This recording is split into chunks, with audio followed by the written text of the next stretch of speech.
बुराई का अंत, अच्छाई की शुरुआत, या भगवान है इसका प्रमाण। होली आखिर क्यों मनाते हैं हम इस त्यौहार को? तो चलो जानते हैं आज इस वीडियो में। नमस्कार दोस्तों, मेरा नाम है जय और आपका स्वागत है एक और नए वीडियो में। हिंदू पुराण ये अपने आप में बहुत बड़ा और विशाल है। हजारों करोड़ों सालों का इतिहास इन पुराणों में पाया जाता है और भगवत आदि इतिहास हम समझे उतना कम है। पर कुछ प्रमुख त्योहारों की जब बात आती है तब इस कलिकाल में हम कुछ त्यौहार क्यों मनाते हैं यही नहीं पता। तो नाथ अनुग्रह लेकर चलो जानते हैं आखिर क्यों मनाते हैं होली इस त्यौहार को और क्यों है होली मनाना ज़रूरी। तो ये कथा है सतयुग की।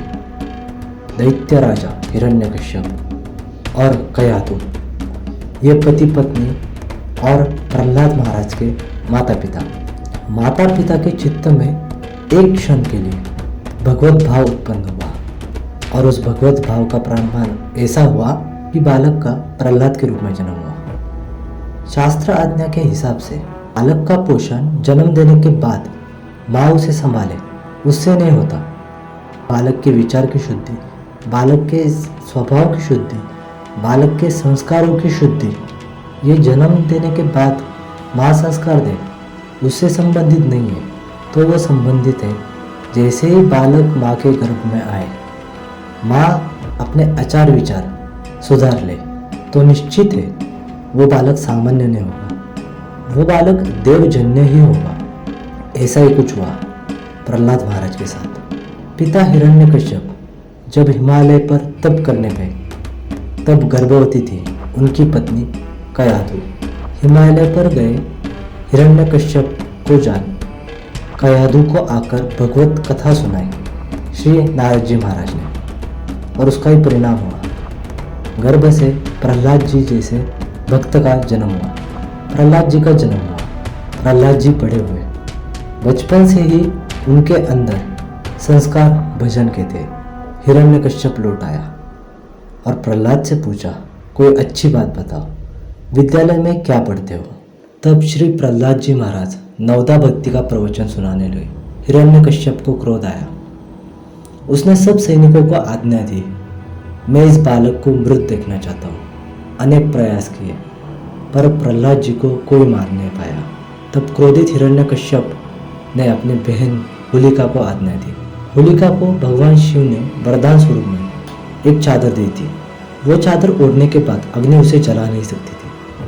तब बद्ध आज्ञा का पालन करके होलिका ने एक दैदीप्यमान चिता जलाई और प्रहलाद जी को गोद लेकर होलिका उस अग्नि में प्रवेश कर गई। लेकिन उसका प्रभाव उल्टा हुआ।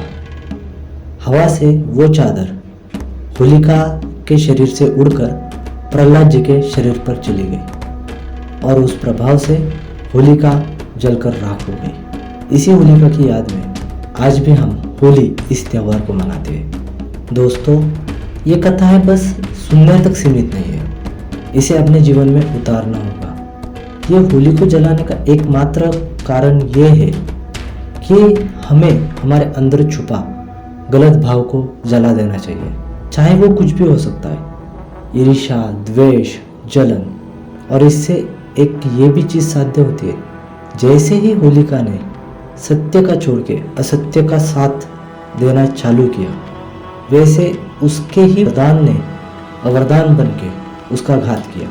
तो हमेशा साथ सत्य का ही दो, क्योंकि सत्य का एक स्वभाव है, वो कभी अपने आप को मैं कैसे महान हूँ यह नहीं बताता, बल्कि वह स्वयं सहता है और जब ज़रूरत पड़े तब वही आपकी ढाल बनकर जैसे प्रहलाद महाराज को होलिका से बचाया वैसे बचाता है। बाकी कुछ जगह होली को ऐसे स्वरूप में भी मनाया जाता है कि शरद ऋतु यानी ठंडी के बाद ग्रीष्म ऋतु यानी गर्मी के मौसम में हम प्रवेश करते हैं तो ये ठंडी मारने के भाव से होली को जलाया जाता है और होली इस त्यौहार के बाद गर्मी भी पड़ने लगती है। तो दोस्तों, ये थी कथा होली इस त्यौहार के पीछे। आपके परिवार और आपको होली की बहुत बहुत शुभकामनाएं। मिलते हैं इसी के साथ अगले शनिवार एक और नई वीडियो में। तब तक के लिए लाइक, शेयर और चैनल पर नए हो तो सब्सक्राइब करो, एक अच्छा सा कमेंट करो इंस्टाग्राम पे फॉलो करना मत भूलो। जय जगदम्बा। हरिभक्त प्रहलाद जी महाराज की जय। नरसिम्हा भगवान की जय। जय श्री राम और राधे राधे।